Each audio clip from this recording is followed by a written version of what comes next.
우리는 수많은 선택을 하면서 살아갑니다.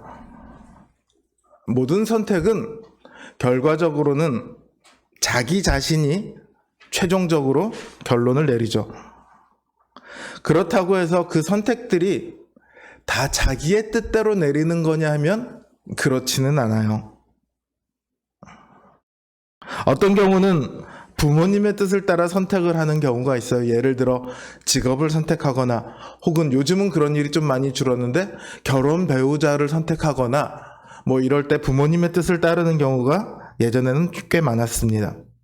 좀 더 크면 친구나 주변 사람의 말을 따라 선택을 하는 경우도 있죠. 예를 들어 옷을 살 때 그냥 내가 좋은 옷을 사는 사람도 있지만 뭐가 유행한다 하면 꼭 그 유행을 따라서 사야 하는 거는 한국인들의 특징이라고 그래요. 그런가 하면 현실의 여건을 따라 선택하는 경우도 있습니다. 원하기는 전부 다 대기업 들어가고 싶고 서울대 가고 싶고 그렇죠. 근데 현실이 그렇게 안 되니까 현실의 상황에 맞게 회사를 선택합니다.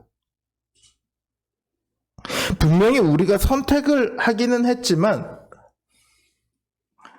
정작 우리의 뜻대로 그 선택을 했느냐, 우리의 뜻대로 그 삶을 살아가고 있느냐 하면 그렇지는 않다는 거죠. 그러니까 이 사람들이 무엇을 선택했느냐 그리고 무엇을 소망하고 있느냐를 보면 이 사람이 지금 누구의 뜻을 따라 살아가고 있는지가 보입니다. 부모의 뜻을 따라서 살아가고 있는지 혹은 상황을 따라 살아가고 있는지 자신의 뜻을 따라 살아가고 있는지 그걸 알 수 있죠.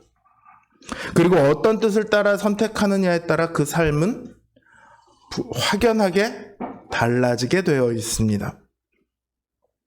우리 신자들도 마찬가지죠. 수많은 선택을 해야 합니다. 그 선택의 순간에 우리가 누구의 뜻을 따라 선택하느냐는 너무도 중요합니다. 거기에 따라 우리의 삶이 달라지거든요.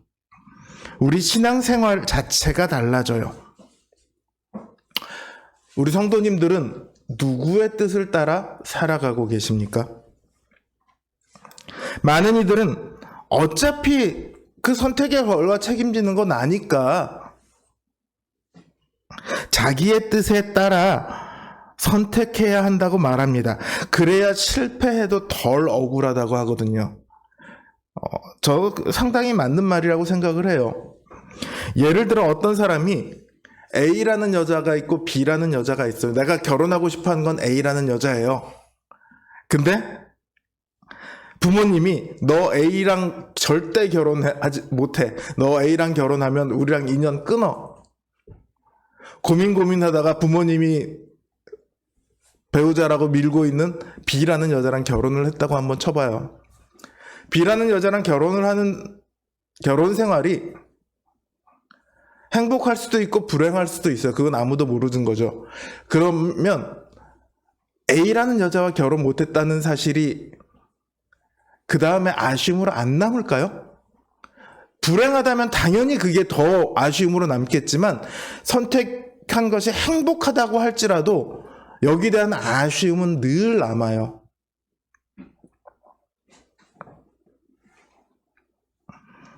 다른 사람들이 아무리 너 A랑 결혼했으면 불행했을 거야 라고 말을 해도 그거는 증명되지 않는 거잖아요. 그럴 수도 있고 아닐 수도 있는 거잖아요. 그러니까 이 여자랑 차라리 내가 원하는 여자랑 결혼했더라면 어땠을까? 그런 생각을 하게 되는 겁니다. 자기의 뜻대로 선택하지 않았기 때문에 아쉬움이 남는 거예요. 우리도 결혼 문제가 아니라 그런 때가 많이 있잖아요. 아, 그때 이렇게 선택했더라면 어땠을까? 그렇다고 자신의 선택이 늘 옳지는 않죠. 사실 솔직하게 말하자면 우리 자신의 뜻대로 선택하는 것은 오히려 안 좋은 결과를 만들어낼 가능성이 더 높습니다. 그래서 사람들은 경험이나 주변의 조언이나 인터넷의 정보나 뭐 전문가들의 조언이나 이런 것들을 참고해서 좋은 결과들을 만들어내려고 합니다. 좋은 결과를 만들어내면 좋은 선택인 거고요. 좋은 결과를 만들어내지 못했으면 선택을 잘못한 거죠. 좋은 결과가 나오면 그런 선택을 한 나 자신에 대해서 되게 뿌듯하고요. 나쁜 결과가 나오면 그런 선택을 내가 왜 했나? 후회를 하게 됩니다. 그 결과에 따라 이 선택이 좋았는지 안 좋았는지는 결과적으로 그렇게 판단이 되는 거죠. 그런데 신앙생활은 그렇지 않습니다. 신앙생활은요, 결과로 판단되지 않습니다. 하나님은 우리를 결과로 판단하지 않으시거든요. 하나님께서 판단하시는 것은 결과가 아니라 우리의 중심이고 우리의 소망입니다. 우리가 누구의 뜻을 따르느냐, 이것을 가지고 판단하세요. 그것이 오늘 본문에 아주 잘 나와 있습니다. 초막절의 중간이 되었어요. 초막절 기간은 유대력으로 따져서 7월 15일부터 7월 22일까지 총 8일입니다. 그 중간에 어느 날에 예수님께서 성전에 가셔서 사람들을 가르치세요. 그 가르침을 듣던 사람들이 깜짝 놀랍니다. 마태복음 7장 29절을 보면 예수님의 가르침을 들은 이들이 깜짝 놀라서 기이히 여기는 장면이 나옵니다. 근데 거기서 깜짝 놀란 이유는 뭐냐면 그 가르치는 것이 권위 있고 서기관들과 같지 않더라. 그러니까 그 내용에 깜짝 놀란 거예요. 근데 지금의 놀람은 다릅니다. 이들은 말합니다. 이 사람은 배우지 않았는데 어떻게 글을 아느냐?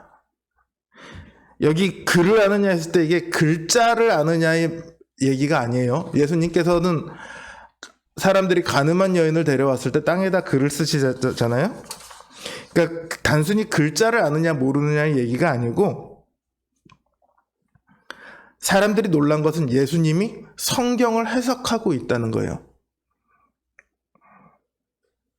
이 당시 성경은요, 아무나 해석하지 못합니다.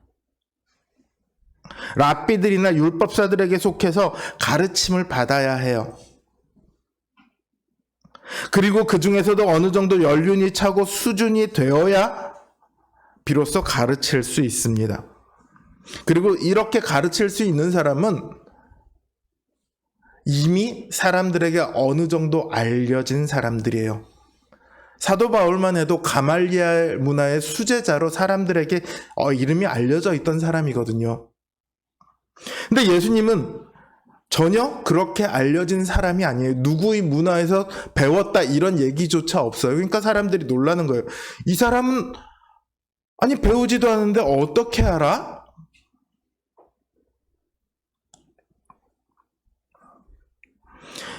그러니까 지금 사람들이 묻고 싶은 건 그걸 거예요. 이 사람은 도대체 누구에게 배웠길래 우리에게 지금 가르치고 있는가? 왜냐하면 이 당시 율법을 해석하는 것도 크게 두 갈래가 있었거든요. 해석하는 방식이 조금씩 달랐어요. 근데 어쨌든 누구에게 배웠길래 지금 우리에게 가르치고 있냐? 이런 궁금증이 들었어요. 그러니까 일종의 호기심이라고 할 수 있어요. 내용에 대해서 놀란 것이 아니라 내용이 정말 그래? 진짜야? 이렇게 놀란 것이 아니라 이 사람은 도대체 누구지? 이런 호기심이죠. 그러자 예수님께서 말씀하세요. 내 교훈은 내가 직접 말하는 것도 아니고 누구에게 배운 것도 아니고 나를 보내신 이의 것이다. 예수님께서는 누군가에게 하나님에 대해서 배울 필요가 없으세요. 예수님은 하나님을 직접 보았고 하나님과 직접 함께 계셨으며 하나님과 대화를 나누시고 그리고 하나님의 뜻을 따라 이 땅에 오셨습니다. 그러니 누구에게 가르침을 받고 어쩌고 할 필요가 없습니다. 아무도 하나님을 제대로 알지 못하지만 이 땅에 오직 예수님만이 하나님을 제대로 알고 있으며 예수님만이 하나님을 제대로 증거하고 보여줄 수 있습니다.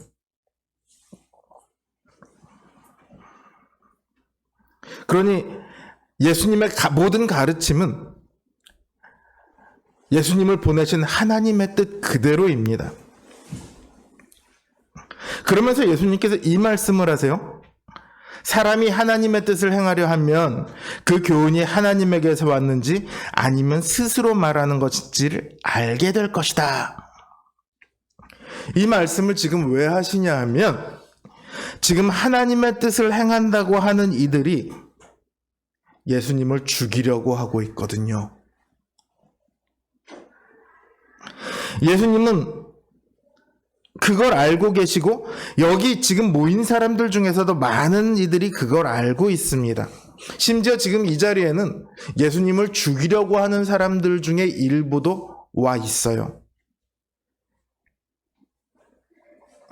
이 말씀은 즉 바로 그들을 가리키고 있습니다. 그들이 하나님의 뜻을 따라 저 예수라는 사람이 하나님의 뜻을 어겼으니까, 하나님을 모독했으니까 저 예수를 죽여야 해 라고 말을 하고 있지만 그것이 정말로 하나님의 말 뜻대로인지 아니면 자기들의 말인지 그것은 그들은 알고 있는 거죠. 스스로 말하는 자는요, 자기의 영광을 구합니다. 그러니까 그들이 예수님을 죽이려고 하는 것은 말로는 하나님을 위해서라고 얘기하지만 하나님을 위해서가 아니라 누구를 위해서 하는 거다? 자기의 영광을 위해서. 어떻게 따지고 보면 자기의 정치적 대상이 될 수 있는, 대적자가 될 수 있는 정적을 제거하려고 하는 거예요. 그러나 하나님의 영광을 구하는 이는 참되어 그 속에 불의가 없다. 이렇게 말씀하세요. 지금 저들은 불의하게 예수님을 죽이려고 하고 있습니다. 그러니 그 불의함이 있는 그들은 결코 하나님의 뜻을 행하는 것이 아니라는 거죠.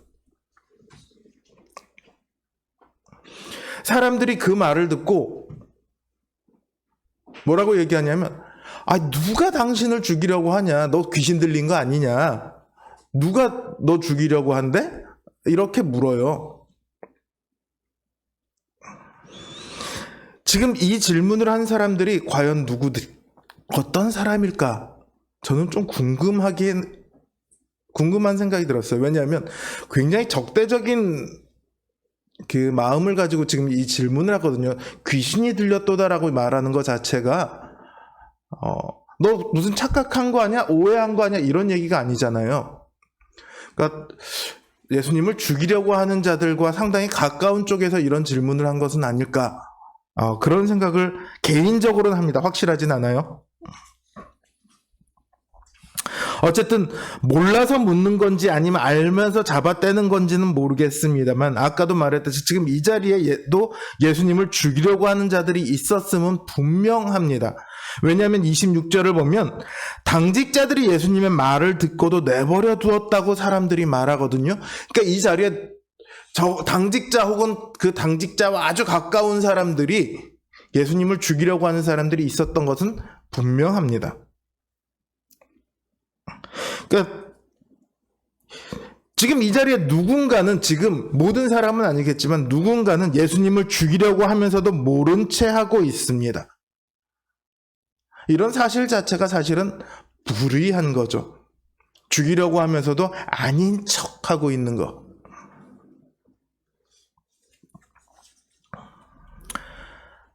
이 사람들은 하나님의 영광을 말하고 하나님의 뜻을 행한다고 말하지만 사실은 자신의 영광을 구하고 있을 뿐입니다.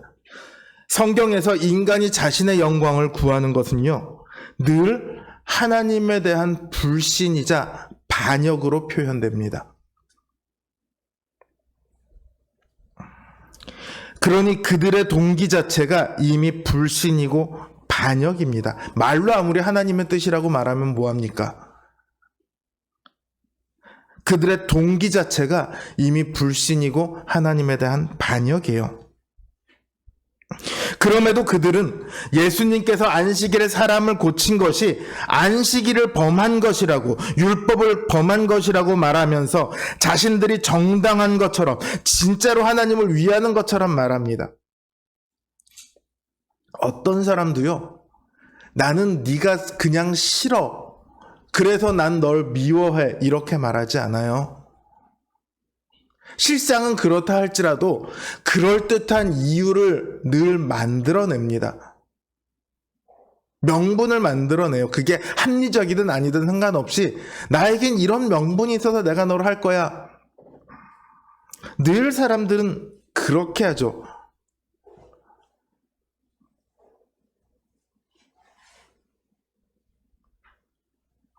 하지만 그 모든 명분이 다 합당한 것은 아닙니다.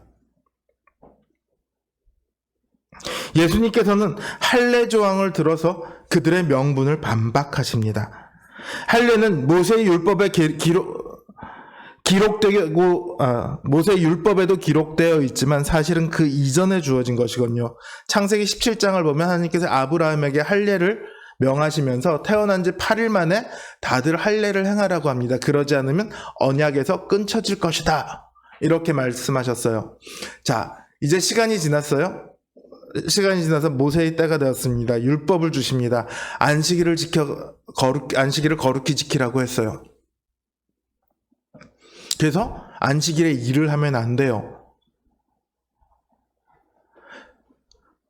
안식일에는 이제 유대인들은, 예수님 당시의 유대인들은 안식일에 사람을 고치는 것도 안 됩니다.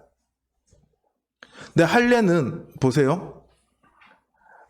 할례를 하면 늘 뭐가 흐릅니까? 피가 흘러요. 안식일에 피가 흐르는 일을 하면 안 되거든요. 그것도 고치는 거고 의료행위의 일종이기 때문에. 그러면 태어난 지 8일 째 되는 날이 안식일인 사람은 어떡합니까? 안식일을 범해야 되나요? 그러니까 할례는 아니다, 예외 조항을 만드는 거예요. 할례는 일하는 게 아니다. 안식일에 피 흘리는 것은 일하는 거지만 할례만큼은 아니다. 그렇게 예외 조항을 둡니다. 그래서 안식일에도 태어난 지 8일 된 사람에게 할례를 행해요.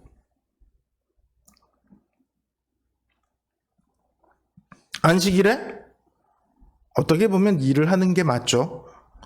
예수님께서는 분명히 안식일에 병자를 고치셨습니다. 안식을 주신 것이죠. 안식일에 가장 큰 의미를 행하셨어요. 그럼에도 저들은 안식일에 일을 했다는 이유로 예수님을 죽이려고 합니다. 정작 자기들도 안식일에 할례를 주면서 말이죠. 하나님께서 우리에게 주기를 원하신 것은 안식일이 아니라 안식입니다. 그러나 지금 유대인 무리들은 안식일을 위해 안식을 부정하고 있어요. 하나님께서 정말로 원하신 그 뜻에 반대되는 행동을 하고 있습니다. 왜요? 자기의 영광을 위해서. 이들은 겉으로는 하나님의 율법을 가지고 말합니다. 하지만 하나님은 겉으로 보여지는 모습으로 판단하지 않으십니다. 하나님은 그 중심을 보십니다. 그들은 하나님의 율법을 자신들의 영광을 위해서 오히려 사람들의 올무로 만들어 버렸습니다. 예수님께서는 외모로 판단하지 말고 공의로 판단하라고 말씀하십니다. 율법의 핵심은 그 조항을 지키느냐 아니냐가 아니라 그 동기입니다. 무엇을 위해서 하느냐. 이것이 제일 중요합니다. 오늘날도 사실 이와 같은 일들이 얼마든지 일어날 수 있습니다. 제가 어렸을 때 주일날 버스 타면 안 됐어요. 교회에서 그렇게 가르쳤습니다. 나가서 밥 사 먹는 거 안 됐어요.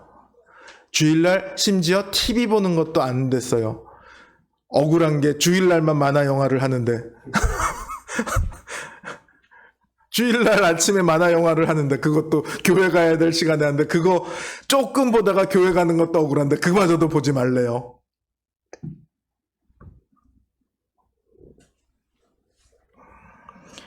헌금 생활을 해야 하고 봉사를 해야 하고 전도를 해야 되고 수많은 일들을 해야 신앙생활을 잘하는 것이라고 말합니다마는 그보다 중요한 것은 무엇을 위해 하느냐예요. 하나님의 영광을 위한 마음이 없다면, 하나님을 믿는 믿음이 없다면, 하나님의 뜻에 순종하고자 하는 의지가 없다면, 아무리 많은 헌금을 하고, 아무리 많은 봉사를 하고, 아무리 많은 사람을 전도해도 결코 신앙생활을 잘하는 것이 아닙니다. 외식행위일 뿐이죠. 제가 조금 전에 어렸을 때 주일 성수하는 것에 대해서 잠깐 말씀드렸는데, 그땐 정말 주일날 이거 하면 되고 안 되고 뭐 이게 되게 많았어요.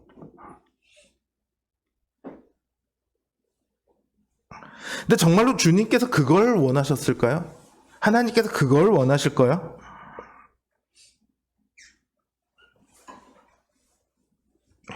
안식을 주기 위해 생명을 주신 주님을 생각하고 감사하고 찬양하면서 그 주님께서 주신 안식을 누리는 것이 주일의 참 뜻이에요. 그래서 종교개혁자들도요, 신자라면 마땅히 주일을 지켜 함께 모여 예배해야 한다고 말하면서도 생명을 구하는 일에 종사하고 있는 이들, 예를 들어 의사, 간호사, 소방수, 경찰 이런 사람들에 대해서는 예외 조항을 뒀어요. 그들이 주일날 가서 그 일을 행하는 것에 대해서 주일을 범한다, 주일을 어겼다라고 얘기하지 않았어요.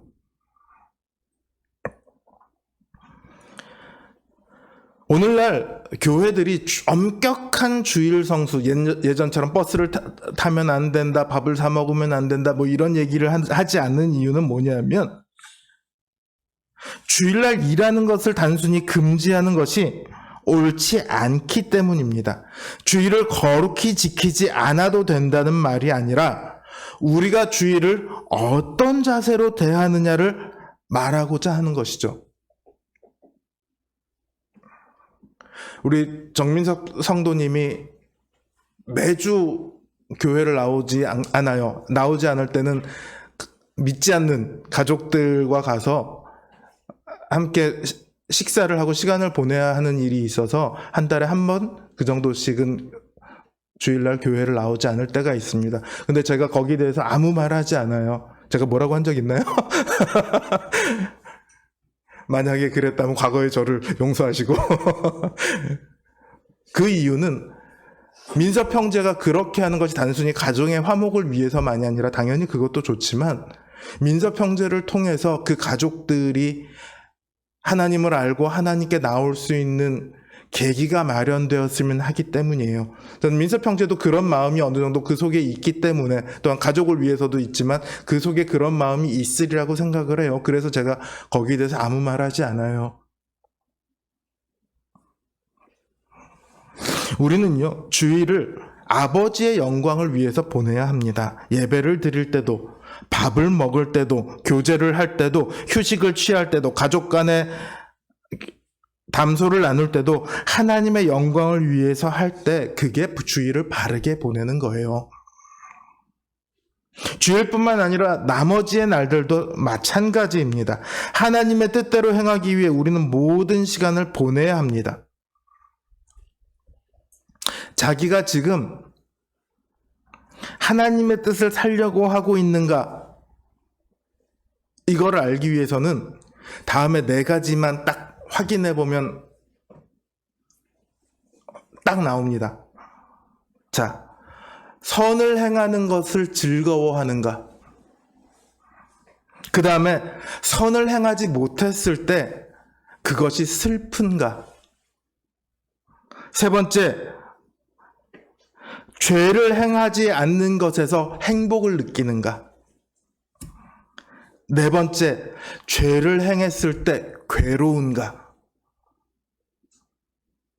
여러분 안에 이 마음이 있다면 여러분의 삶은 하나님의 뜻을 행하려고, 하나님의 뜻을 따라 선을 행하며 죄를 짓지 않는 그 거룩한 삶을 행하려고 노력하고 있는 거죠. 그런데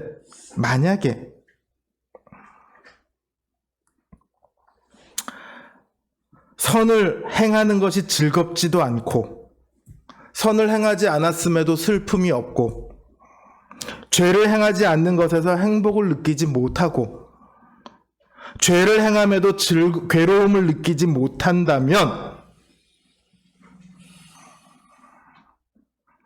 하나님의 뜻이 그 안에 없는 것이라고 봐야 합니다. 사도 바울은 이런 사람들을 가리켜 양심에 화인 맞은 자다, 이렇게 말을 했죠. 하나님께서는 우리의 중심을 아십니다. 겉으로 보여지는 것으로 사람들을 속일 수는 있습니다. 때로는 자기 자신도 속일 수는 있습니다. 정말로 거룩하게 보이는 사람이 실제로 그 속은 완전히 썩어 문드려져 있을 수도 있어요. 가짜 신자들이 의외로 많아요. 더 큰 문제는 그러면서 자기 자신은 신앙생활을 잘하고 있다고 착각하는, 자기 자신에게 스스로 속아 넘어가는 사람도 있다는 거죠.